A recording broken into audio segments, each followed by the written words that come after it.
एक जानी के अक्सर मर्द मेहरारू में नोक झोंक होकेला आ मर्द नाराज हो गइल बड़े। मेहरारू बड़ी उपाय लगाओ तारी लेकिन कोनो उपाय काम नहीं लागते। आखिर में हार के ऊ कह तरीका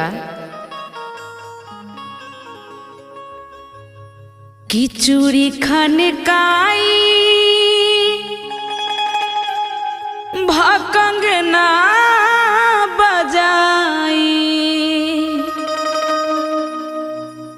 माने ना बाल माने ना बाल कि रुसल फूलल बलमा के और कितनो मनाई माने ना बाल माने ना बाल त चूड़ी खनकाई अरे भकंग ना बजाई माने ना बाल माने ना बाल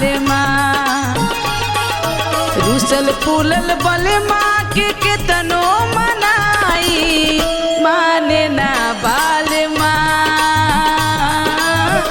माने ना बाल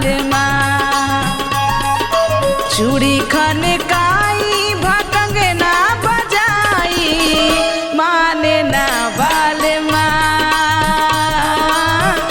माने ना बाल रुसल फूलल बलमा के कितनो मनाई माने ना बाल माने ना बाल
और का कहतरी पौआ पड़ी तबो बहिया धरी तबो पिघले ना पिया झाका झुमरे करी लागल रही जरी बूते ना दिया कान धरी ले क्रिया खाई कहना घड़ी हम लुकाई गमछा चुराई माने ना बाल माने ना बाल चूड़ी खनकाई भकंग ना बजाई माने ना बाल माने ना बाल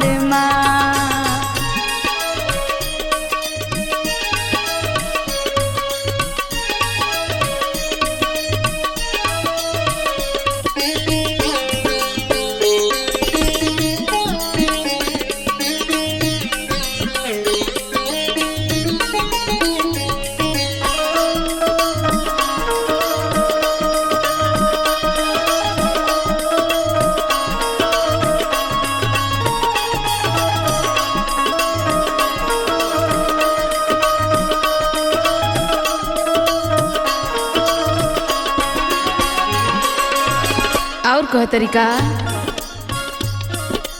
सुते के करे जिया मोरा जरे बिरहे में जरी सभे दूजे हंसे ननद ताना कसे ऐसे से परी आखिर कहियो मनी है सैया लेकिन अबही देले गैया चानी जवानी के केतनो देखाई माने ना बाले माने ना बाले चूड़ी खने काई भकंग ना बजाई माने ना बाले माने ना बाले